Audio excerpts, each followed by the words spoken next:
Hello. Hey, what's going on? What's happening? I got Not a much. meeting for an interview. Yeah, you're a boomer? Yeah. Oh, yeah, let's go upstairs really quick.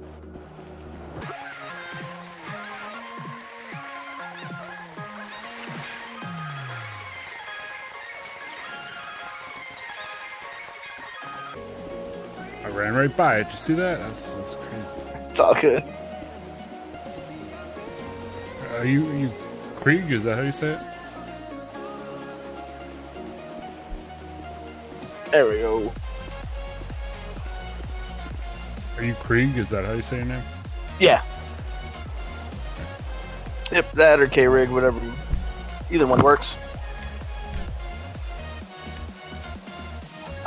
So, yeah, we'll just knock it out really quickly, and I know you're busy. And appreciate you, coming up and meeting me here.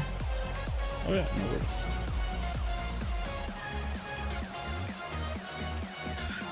worries. So what made you want to join the EMS?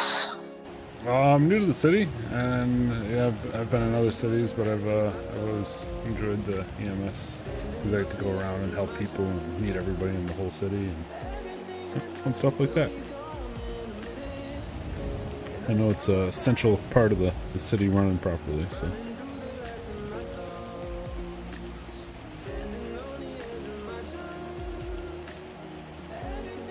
The watch is on TikTok.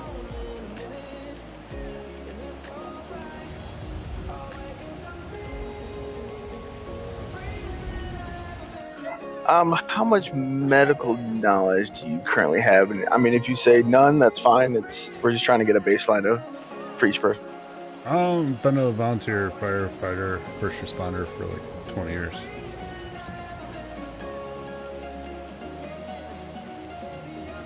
So I mean, it's more of a first responder type stuff, not a whole lot of like doctoral type knowledge. But I did watch House the other day, so I mean, I do feel like I'd have, a little more knowledge than the average Joe.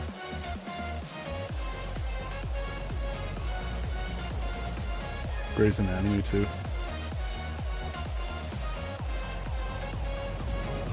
Every once in a while I'll watch that old show ER. Oh, I gotcha. Yeah. It makes sense. I mean, it's much appreciated. Let me look at this notepad really quick.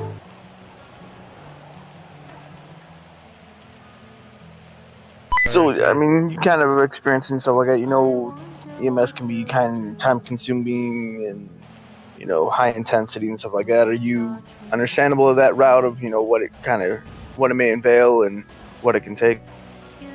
Yeah, well, I mean, do you guys have like requirements on how much time each person spends in the city and shit like that? Yeah, so there's a requirement right now. I think I forgot how many hours it is. Like every 2 weeks, we're looking to kind of do 10 hours in the 2 week time period. But you can do more. You can do, not less, but you can do more that you want. But Did you say 10 hours every 2 weeks? I think it's 10 hours every 2 weeks. So yeah, like 5 hours a week. But we may be changing Could it. it be like 5 hours on one day and maybe 10 hours in one day, or what's the deal with that? You kind of can. We don't prefer that. We prefer you to spread out the time requirement across, the week, so there's people, around all the time. I know there hasn't been any on in the city in the last couple weeks, and we're revamping everything right now, so it's a crazy project. That's cool. But I mean, if your scheduling your timeline only dictates, hey, I'm gonna, crush all that time on, a certain day because of other things that are going on, and then, you're periodically, in and out of the city on the other days, Well, next week I'm going on vacation for like 6 days, so I'm not gonna be able to fly in too often then. Yeah, so no worries. So what it is just like within that 14-day time period, you'd have to get 10 hours in, if that makes sense. So like if you really crush all 10 hours in, 1 week, then, so be it kind of thing. Gotcha. Shit, I might do 10 hours today.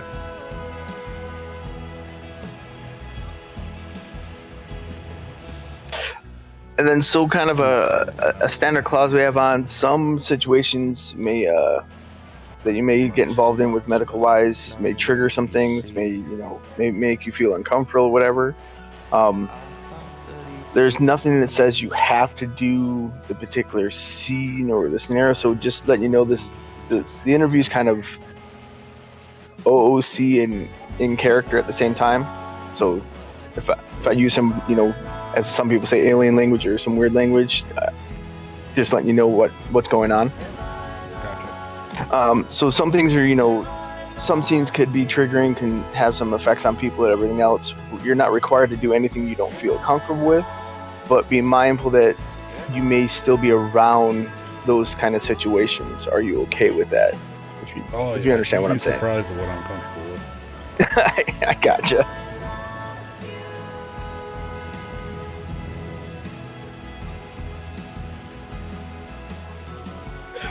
So, inside the medical field of the city, what are your goals in it? Like, do you just want to be a paramedic? Do you want to try and advance, like we have a medical school to become a doctor? What are you looking Honestly, at? I like going out into the city and helping people on site. And my last city, I was a pilot for Angel One. I don't know if you guys call it. If you guys have a heli. We do. I forgot what we call it. I think we're just calling it medevac right now. But yeah. I've heard it Light Flight. I've heard it Angel One, medevac. Mm-hmm. Yep. I'm a pretty good pilot. Gotcha. So you're looking at more just kind of staying around the paramedic EMT kind of thing, going out, picking up people, bringing them back, and then stabilizing them. I can do minor surgeries and shit like that, but may not. I'm not sure how strict you are on malpractice lawsuits, but I'm not the best doctor in the world. Gotcha. I left a pair of tongs in the guy once, so it was pretty bad. Oh, jeez. Yeah. Well, that's not too good, but yeah, I completely understand. It happens. I mean, when you drink as much as... when you drink lots of water, sometimes you start hallucinating a little bit. I think aliens are after you and shit. It's crazy. It's weird. It was weird water some guy gave it to me.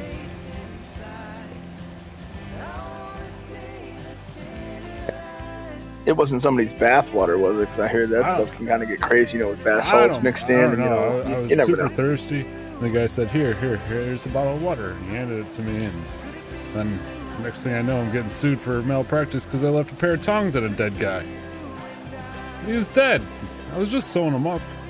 I think he was dead when I started. Oh, well, who knows?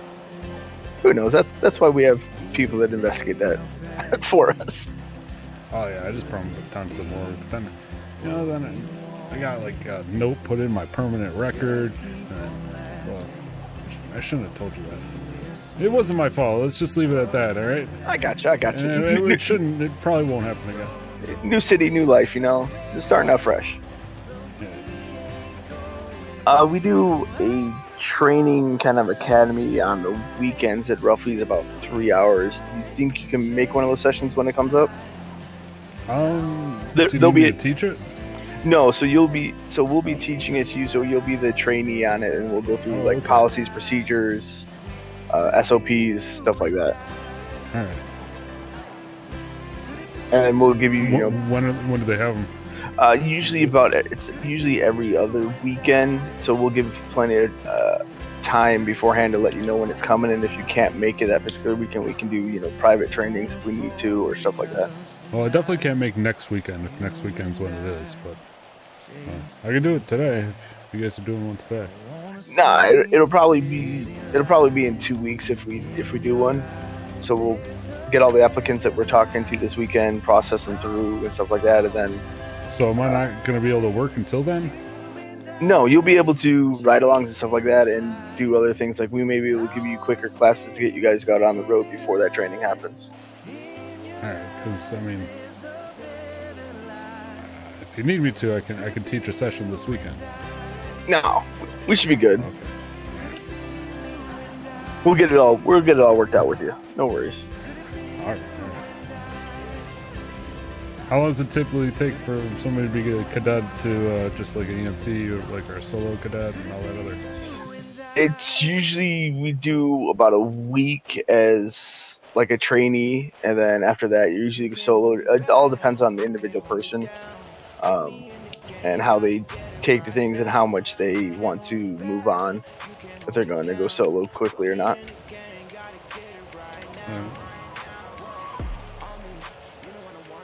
So how does it work? Do we get notifications every time somebody goes down, or do they have to call us? Or? So yes and yes. So why I say yes and yes to it is there's a dispatch system that usually they put in a call saying, hey, you know, kind of like a quick 911 response. So you have a /911 for PD, and then there's a /911 EMS for us, and they'll put a little thing in saying, hey, you know, I fell down, or ejectocito, or, you know, somebody's been shot, and then you'll get a notification, or help, and then you'll get a little, you know, thing that can bring up a GPS location so you can drive over there, pick them up, and bring them back. Nice. So there's two features. There's one like that, and there's one on the phone. Most of the time they use the dispatch portion instead of the phone app, so it doesn't automatically, if like somebody gets shot up and they're down on their back, it doesn't automatically call? No. Or do they have to? They have to physically call. So do you have a lot of self-transports, a lot of people that just bring themselves here? So self-transports are only required to happen when EMS isn't on duty. So if EMS is on duty, it's kind of in the bylaws that they are supposed to wait and have EMS come and respond to them. Cool. How do you figure out if EMS is on? If you flex your home key, you'll see a little X next to EMS on there, and EMS is on duty, you'll see a check mark. Gotcha. If that makes sense. Yep. Yeah.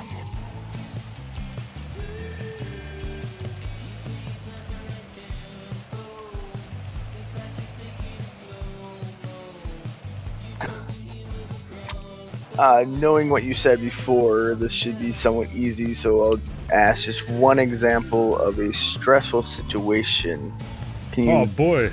The time that I left those tongs with the guy. That was stressful as fuck. You have no idea. Oh, I'm sorry, I shouldn't swear in an interview. I apologize. But oh boy, that triggered something.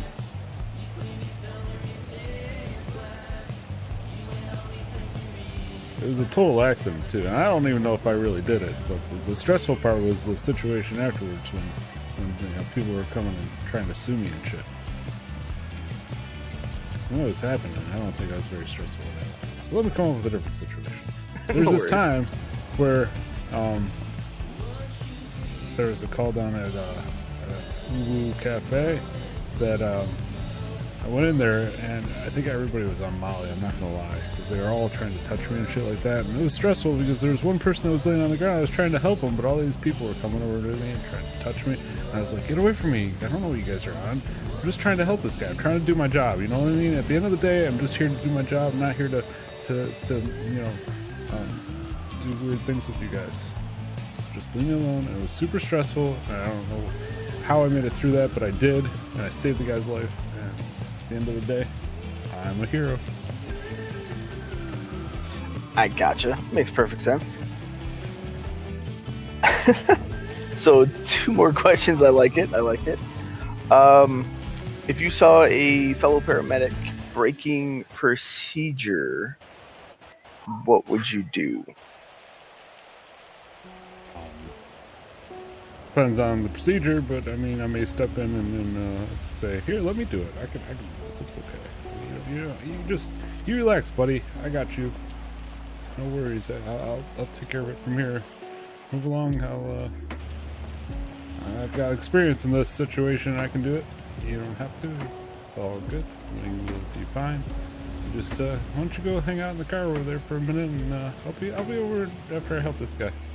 Gotcha. Mm-hmm. Would you do anything further than that?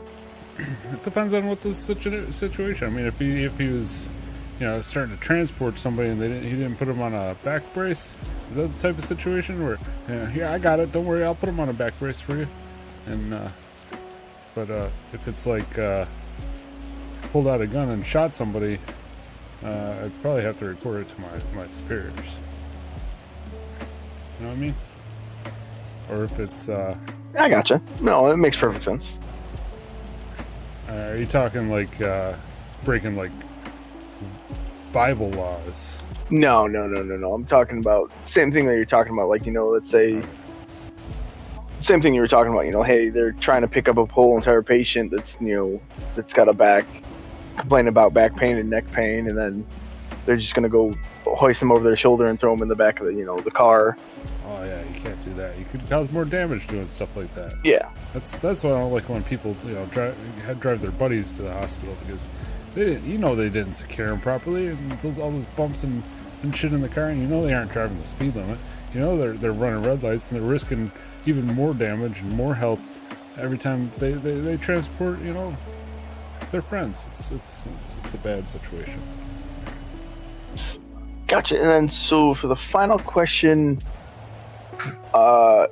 tentative work hours for you. I mean, it typically will be after 3 p.m. Eastern, till like 10 p.m. 9, 10 or 9:30, 10 p.m. Eastern. That's about it. On weekdays, weekends, depends on when I wake up.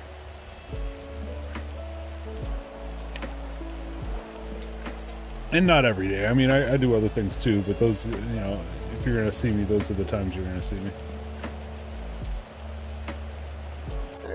Gotcha. So basically, I put down kind of like after 3 p.m. to 10 p.m. Eastern on weekdays, and then weekends, just depending on what life happens.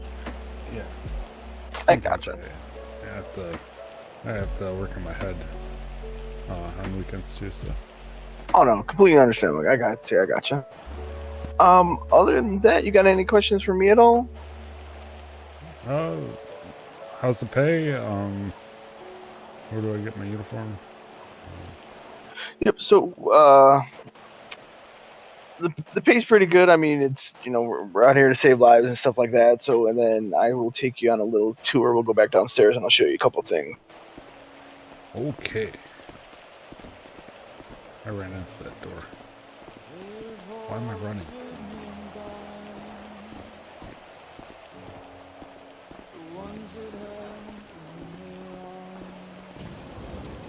I think it's a middle elevator. These doors open super slow. I hate it. Go back down to the first floor. Is this reality?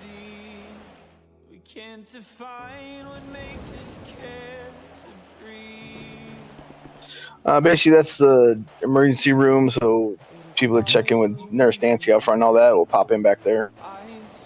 Or we got a lot of patients. We're gonna bring them all back here. And yep. Put them on beds. Yeah, we can put them back here, and then doctors can work on them and do everything they need back there. Standard MRI room in here. Mm-hmm. Yeah, I've worked out of it's a very similar hospital to this. Okay. So yeah, we have one-way mirrors in here. Yep. So, I bet you've seen this. So, people can still hear if they're laying on the beds or in the X-ray rooms while you're in here, doing the controls and everything else. But they can't see us dancing and making fun of them. Nope, not at all. Perfect. So most of the time when we're in here, we're doing. You cut out. Doing kind of these things so they can see kind of what we're doing, but they can't hear. They can hear us, but they don't see anything else.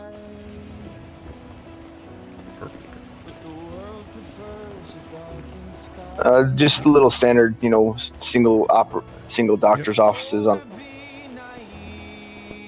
And then in our closet, right here will be basically your armoring, your stockpile of first aid kits, bandages, all the simple things you need for the job. Looking for someone to tell me what it means to love without taking allegiance to you. Then we have the break room. So in door number 1, you have lockers, basically your own personal locker kind of stash areas right here. Nice. And then the next room, this is basically the changing room. So, you know, all your uniforms will be in there, and you can change into whatever you need to right here. What's that? I don't. Mm-hmm.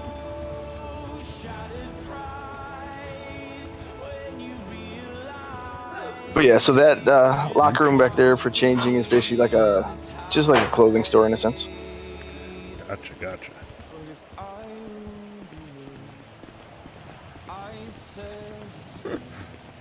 I mean, that's basically the 9-cent tour. There's a 9th floor that has all our ICU suite on it, so there's 10 rooms up there. There's the roof that you'll get access to, and then eventually be able to take the medevac or the helo out on. And then that elevator that's way over there goes downstairs to our garage, and we have a employee-only parking garage downstairs. Nice. So civilian people that come in can park in the parking spots down there, but we have our own personal garage down there. Nice. I don't have a car. I rented a car the other day. Oh, gotcha. But I'm pretty broke, so. Mm-hmm. So other than that, I mean, you got anything else for me at all? I don't want to take up too much of your time. No. Let's get me hired. I want to Yep. go save some lives. Well, I got to ride along with somebody. Is there anybody else on? Nobody's on right now, so I'll throw this up to the board and everything else, and then they will probably reach out to you either later today or tomorrow and get everything going on. Okay. So, but appreciate you coming down. Yeah, no worries. All right, you have a great one. That's it.